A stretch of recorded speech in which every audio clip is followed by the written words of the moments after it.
Mateo capítulo 28, versículo 18 al 20. Mateo capítulo 28, versículo 18 al 20.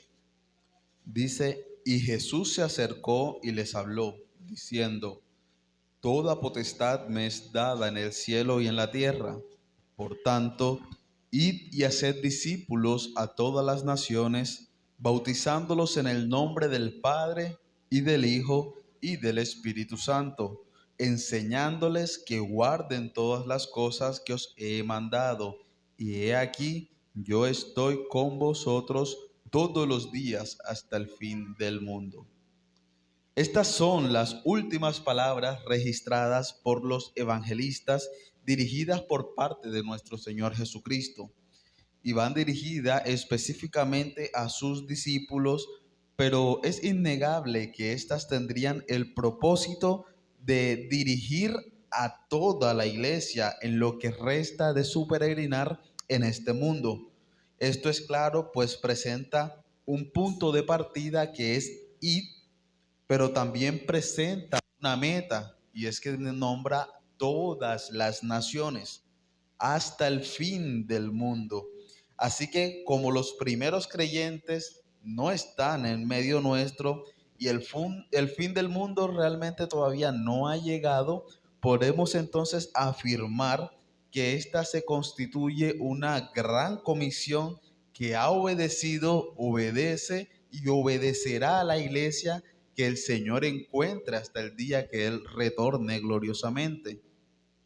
Esta gran comisión posee unos pasos particulares a los que la iglesia debe en todo momento apuntar, debe dirigirse, y es hacer discípulos.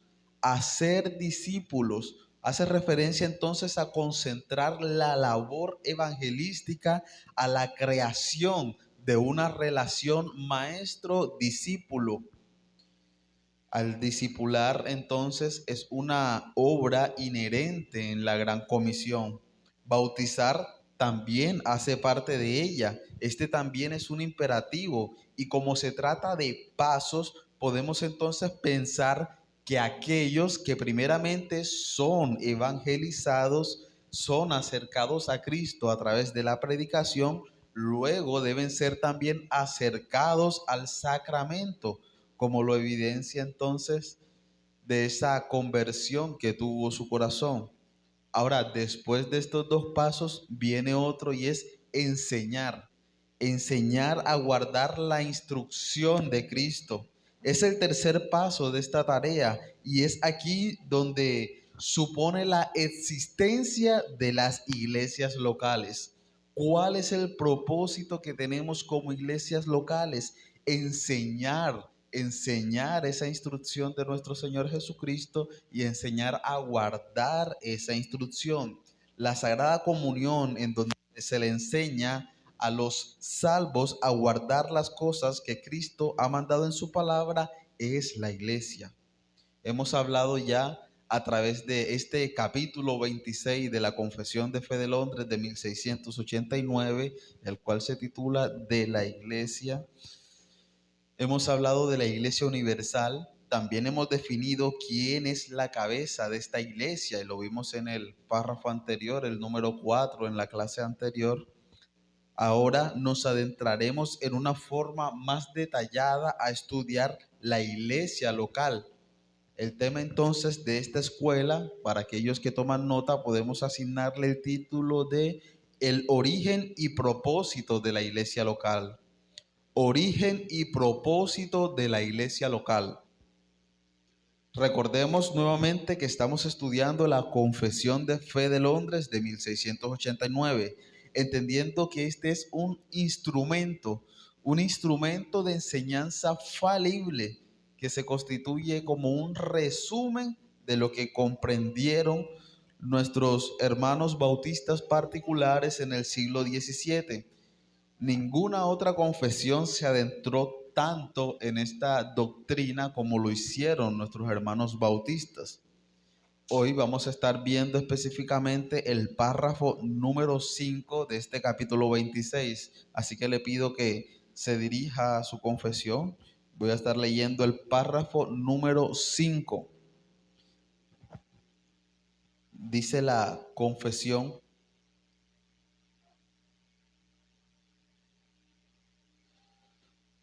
en el ejercicio de este poder que le ha sido confiado el Señor Jesús a través del ministerio de su palabra y por su espíritu, llama a sí mismo del mundo a aquellos que le han sido dados por su Padre, para que anden delante de él en todos los caminos de la obediencia que él les prescribe en su palabra.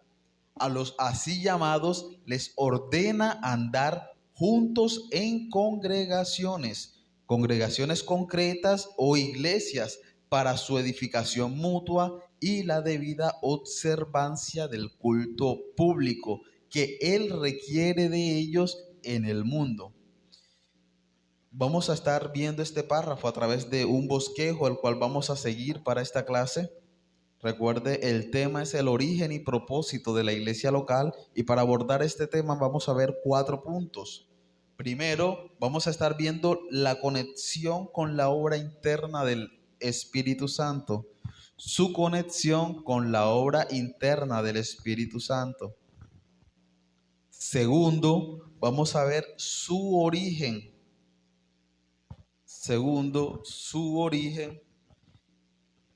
Tercero, su obligatoriedad. Y cuarto, su propósito.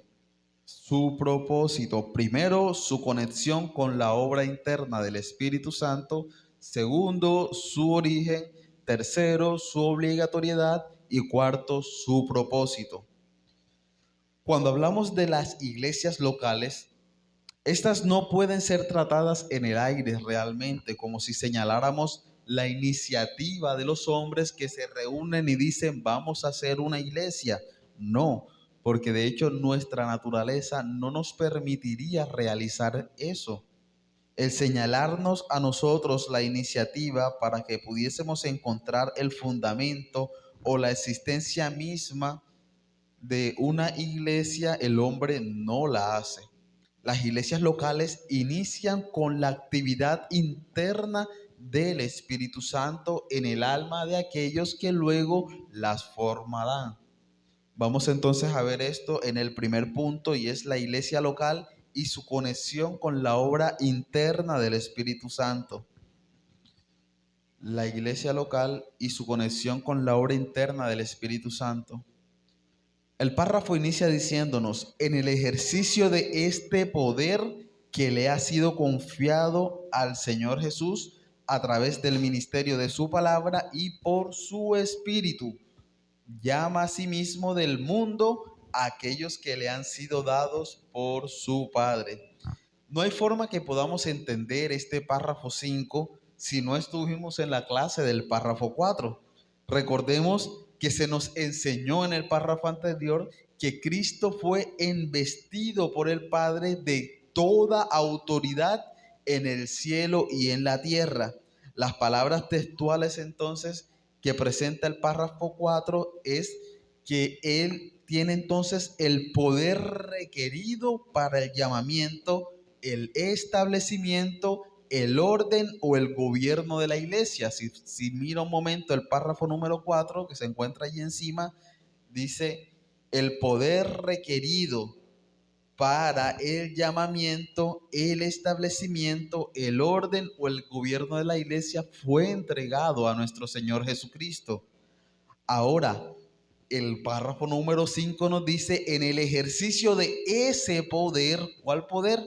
El que se le fue entregado, el poder de persuadir, el poder requerido para el llamamiento, para el establecimiento o el orden o el gobierno de la iglesia. En el ejercicio de ese poder que se le ha dado al Señor Jesús, Él, a través del ministerio de su palabra y por su espíritu, llama del mundo a aquellos que han sido dados por sus padres.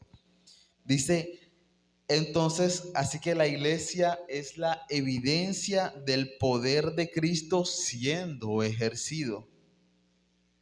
Se nos habla entonces en el párrafo 4 que se le da a Cristo la autoridad, el poder para llamar a aquellos entonces quienes el Padre le ha dado. Ahora el párrafo 5 nos muestra el ejercicio de ese poder, nos muestra a Cristo ejerciendo este poder.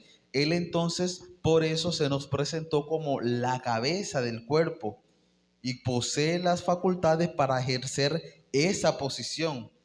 Y podemos ver entonces que este párrafo nos habla de este mismo poder siendo ejecutado. Por eso inicia de esta manera, en el ejercicio de ese poder. La confesión nos recuerda la puerta de lo que es el orden de la salvación o el orden salutis que encontramos registrado de forma sistemática en la Escritura. El orden en el que se aplica la salvación en la vida del creyente. Si usted lo recuerda, ¿cuál es el primer paso? ¿Cuál es lo primero que se debe dar? El llamamiento. El poder de Cristo entonces en cuanto a los resultados de su obra y el origen de la iglesia inicia en el llamado que Él hace para que gocemos de la salvación.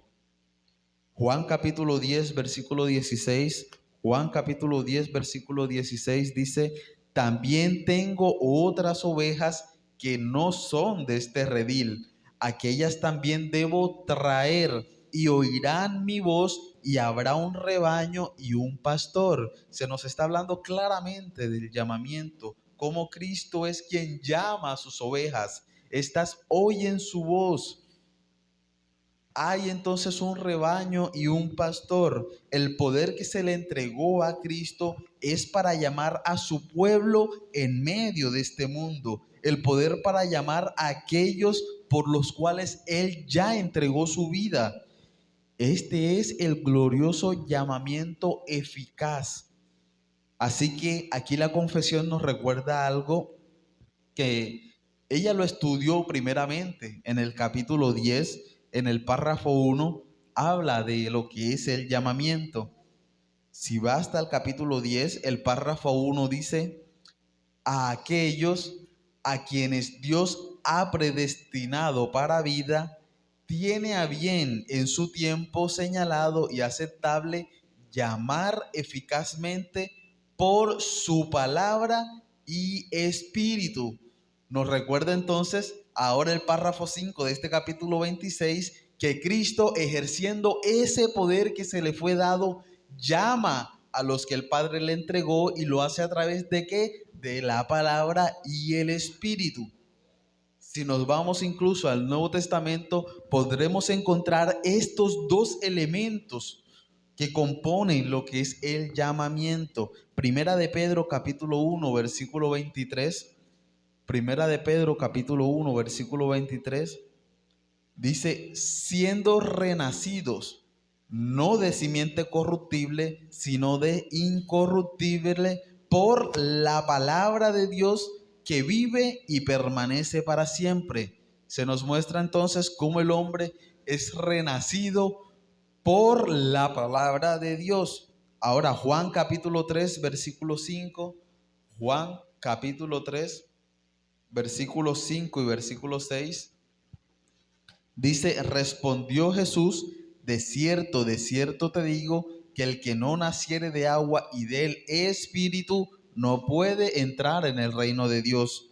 Lo que es nacido de carne, carne es, y lo que es nacido del Espíritu, Espíritu es. Primera de Pedro entonces nos mostró cómo somos renacidos por la palabra, no por simiente. Pero ahora Cristo nos dice a través del Evangelio en Juan capítulo 3 versículo 5 que el que no nace por el Espíritu no puede entrar en el reino de Dios. Entonces, ¿qué involucra ese nuevo nacimiento? La palabra, pero también el Espíritu. No se trata de uno de los dos, sino que los dos deben actuar eficazmente para que se produzca el llamamiento. No habrá palabras que conduzcan a la vida eterna sin la obra interna del Espíritu Santo. Y el Espíritu no va a actuar desprendido de la palabra. Los dos siempre deben estar conectados. deben estar los dos para decir que hubo un llamamiento eficaz. Ahora, esta es lo que nos puede ayudar para hacer esa clasificación de llamamiento eficaz y llamamiento ineficaz. ¿Cómo entonces vemos un llamamiento ineficaz? Solo tenemos la palabra, aquel que escucha el Evangelio, pero en su corazón no actúa el Espíritu Santo. Por eso nos dice el Señor que no basta con conocer la palabra. Dice, ¿conoces a Dios? Sí, los demonios también lo hacen y tiemblan. No basta entonces solo con la palabra, deben estar los dos. Para que haya un llamamiento eficaz, debe haber palabra, pero también la obra interna del Espíritu Santo. Todo esto nos habla de cómo Él trata entonces el llamamiento del creyente. Pero también podemos entonces notar que todo esto nos habla de cómo tratar el tema de la iglesia local. Debemos empezar recordando la obra interna del Espíritu, quien por la palabra nos llama a la comunión con Cristo. Y esto debe ser así, pues recordemos que ya definimos que la iglesia visible debe estar formada por santos visibles. Y en estos que son ahora santos visibles, se inició la aplicación de la gracia salvadora por medio del llamamiento.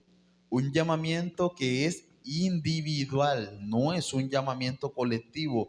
No se llama por grupos, sino internamente. ¿Por qué? El Espíritu obra es internamente.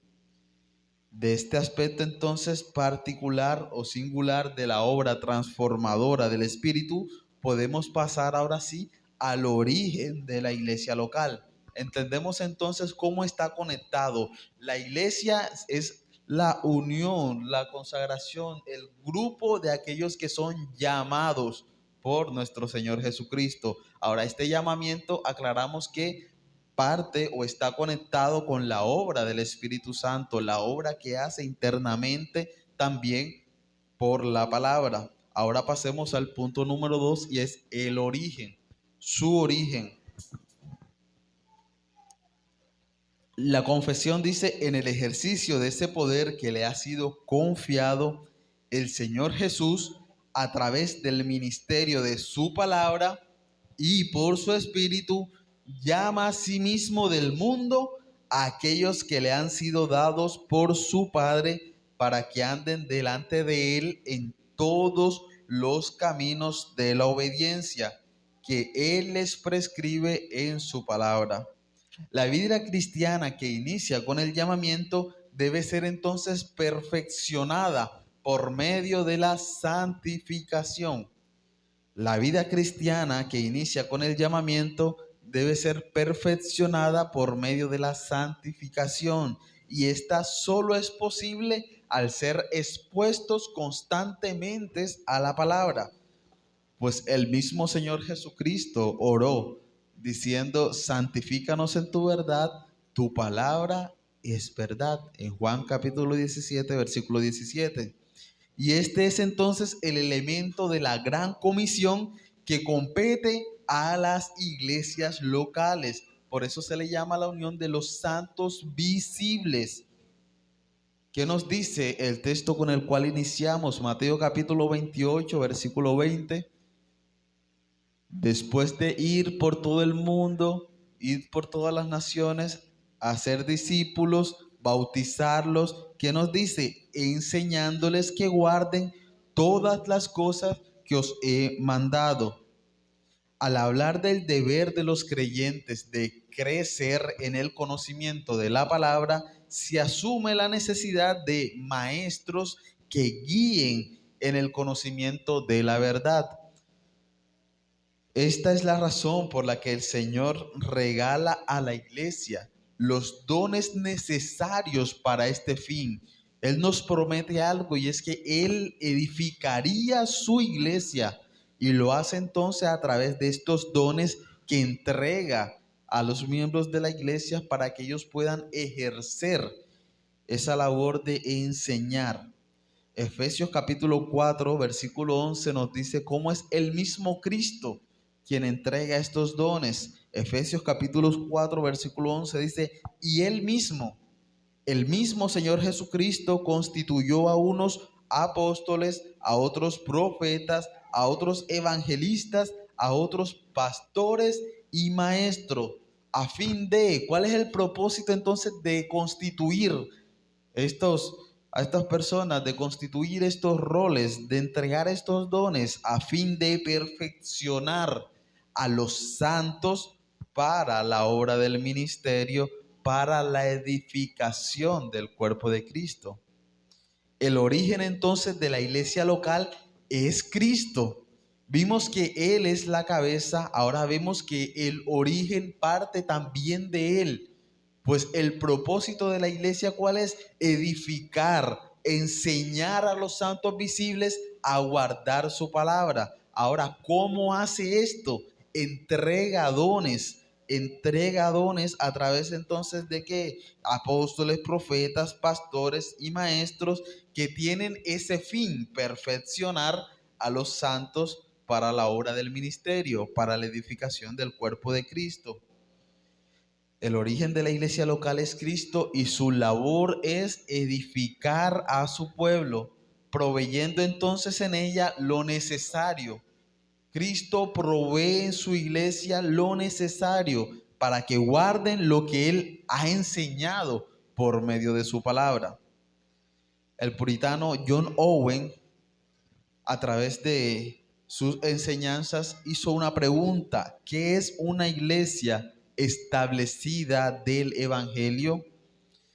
Y él responde, cito sus palabras: una sociedad de personas llamadas del mundo o de su estado mundano natural mediante la administración de la palabra y espíritu a la obediencia de la fe o el conocimiento de adoración a Dios en Cristo.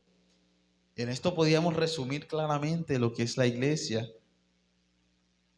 una sociedad de personas llamadas ¿por quién? Por Cristo, en el ejercicio de el poder que le fue otorgado por el Padre. Ahora, ¿para qué? ¿Para qué él hace esto? ¿Cuál es el origen? ¿Cuál es el propósito? Para perfeccionar a los santos visibles para la edificación del cuerpo de Cristo. La iglesia local, mi hermano, no es una invención humana. El origen está en nuestro Señor Jesucristo. Ellas son la manifestación visible del cuidado de Cristo sobre sus santos, que encontrarán en ella entonces las instrucciones para caminar en este mundo obedeciendo sus preceptos.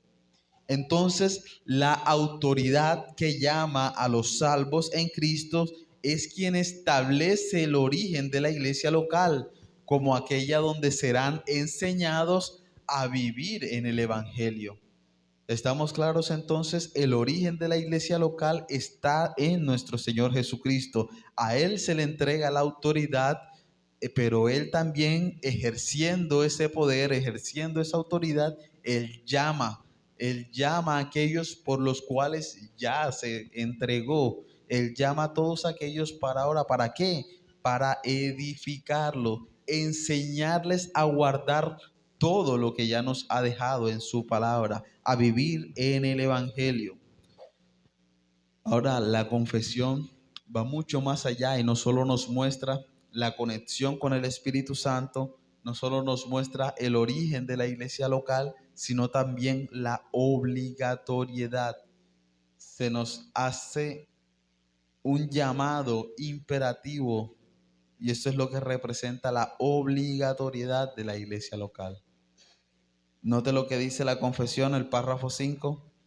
Dice, a los así llamados, ya Cristo los llamó, ejerciendo ese poder. Ahora a los así llamados les ordena andar juntos en congregaciones concretas. Esto no es una recomendación, no es un punto de vista, no se está haciendo una sugerencia, no, se nos está dando una orden. Se ordena que todos aquellos que fueron llamados por Cristo deben congregarse. se hace un llamado claro a la obligatoriedad de congregarse, de ser parte de una iglesia local, de reunirse de forma física. Hebreos capítulo 10, versículo 25, el autor a los Hebreos en el capítulo 10, versículo 25 dice: no dejando de congregarnos, como algunos tienen por costumbre, sino exhortándonos, y tanto más cuando veis que el día se acerca.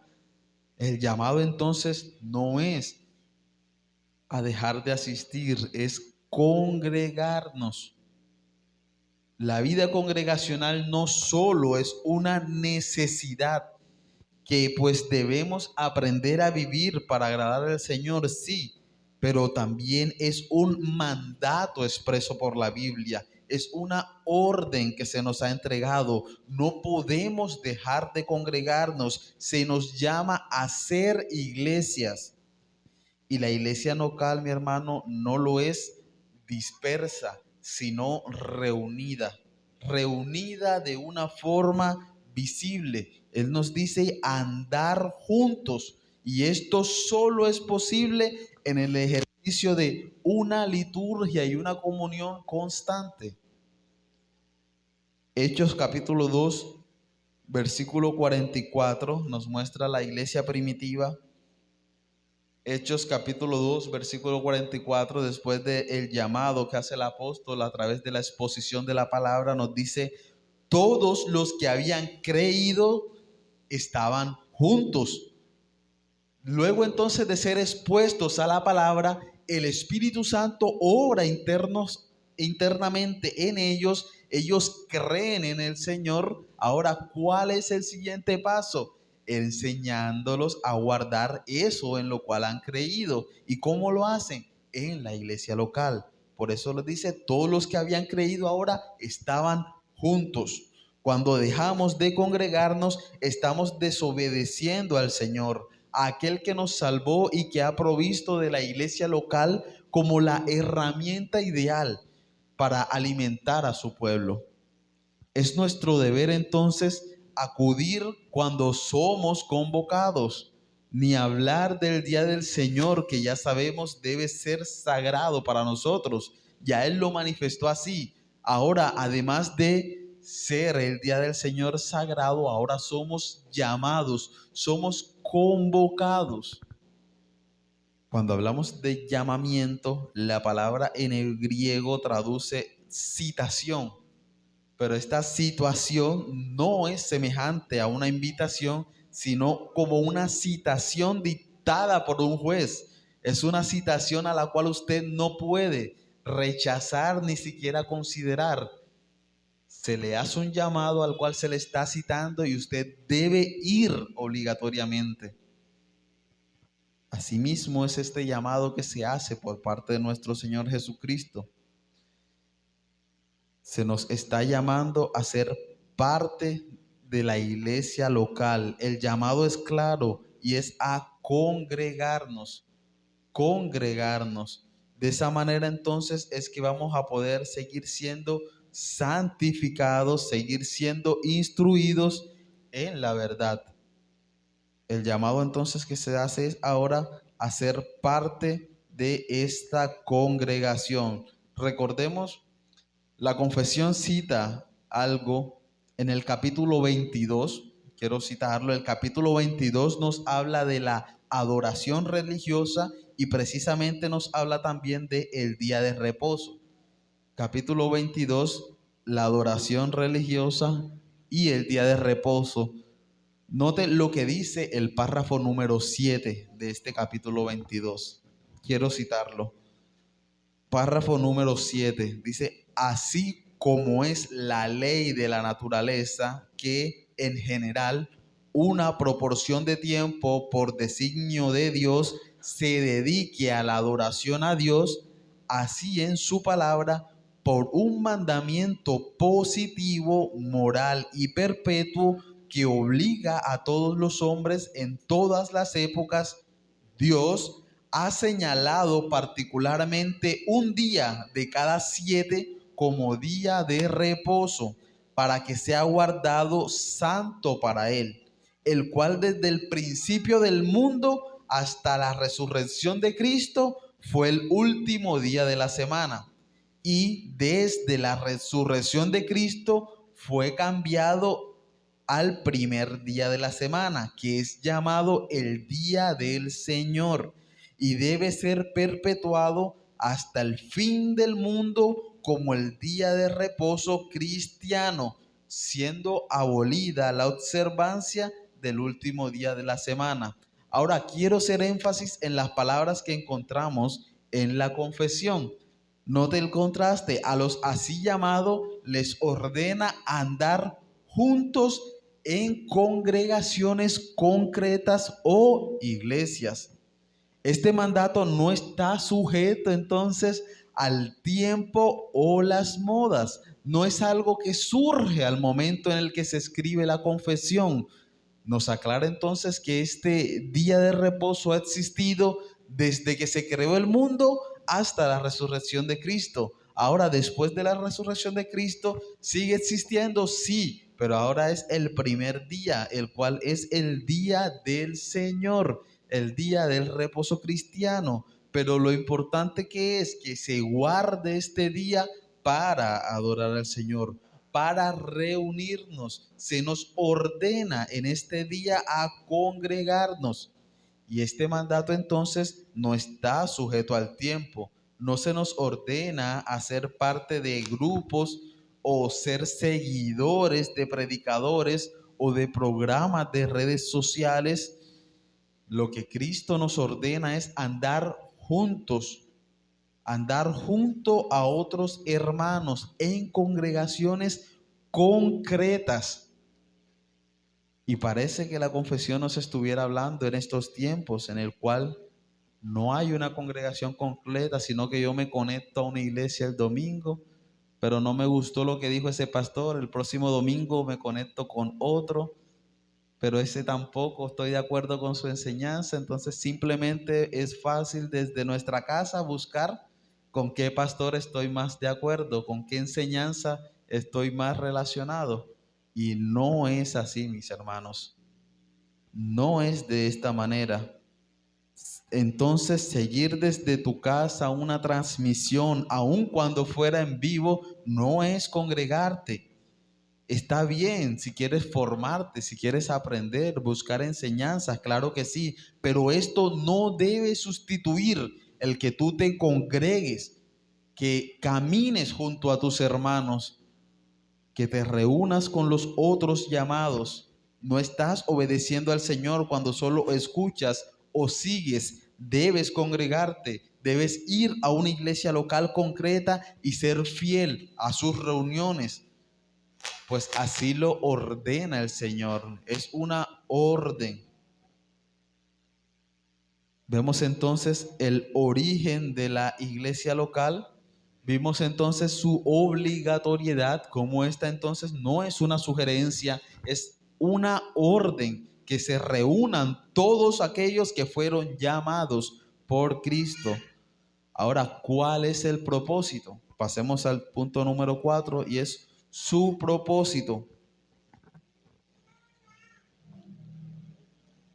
Dice la confesión: a los así llamados, a los así llamados, les ordena andar juntos en congregaciones concretas o iglesia para su edificación mutua y la debida observancia del culto público que Él requiere de ellos en el mundo.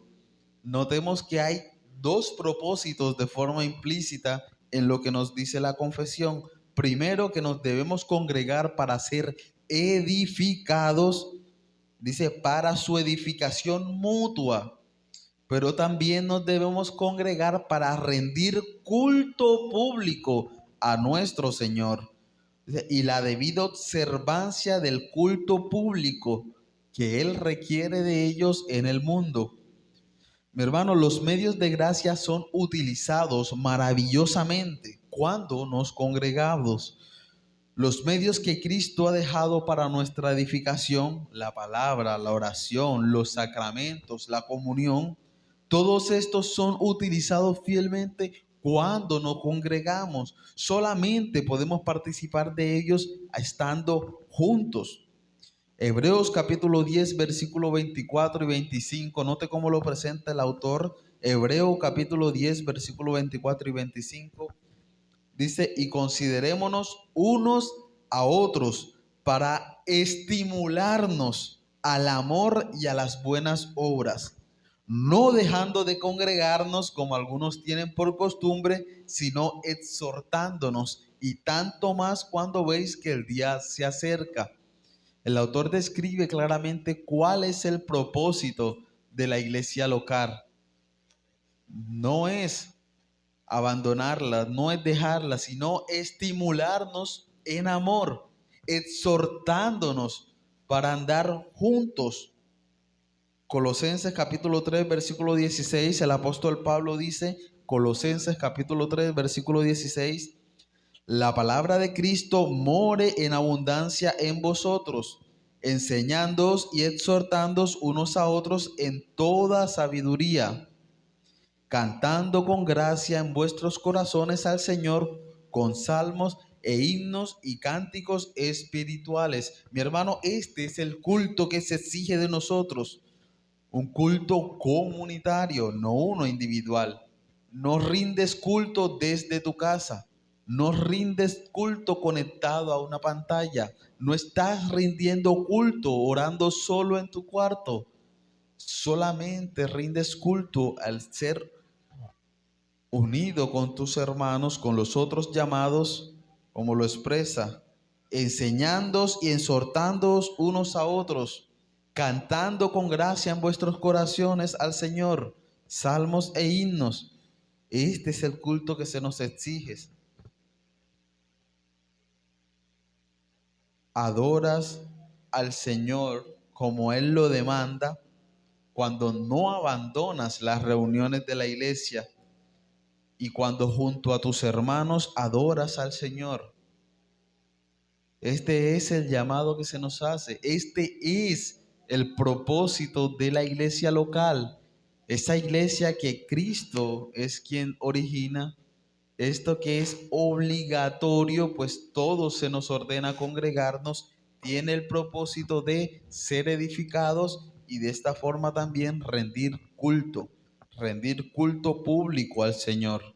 Entonces la iglesia local es la forma en que Cristo edifica a su pueblo, ordenándoles que anden juntos para su enseñanza, edificación y la observancia del culto que Él así merece. Bien, mis hermanos, hasta aquí vimos entonces lo que el párrafo 5 de una forma explícita y resumida nos muestra sobre la iglesia local. De una forma general vimos cuál es el origen, la conexión interna de la iglesia local con el Espíritu Santo, su obligatoriedad, su propósito. Ahora entonces en los siguientes párrafos pasará a darnos detalle a detalle sobre lo que la iglesia local debe ejercer. Venimos, recuerden, de una forma general a una particular. Comenzamos hablando de la iglesia universal, luego las iglesias visibles, ahora tocamos la iglesia local. Ya en los siguientes párrafos, el número 6 nos habla de la membresía y los demás nos hablarán entonces sobre las funciones que debe realizar esta membresía. Bien, dejamos entonces hasta aquí. ¿Alguna pregunta o inquietud, mis hermanos?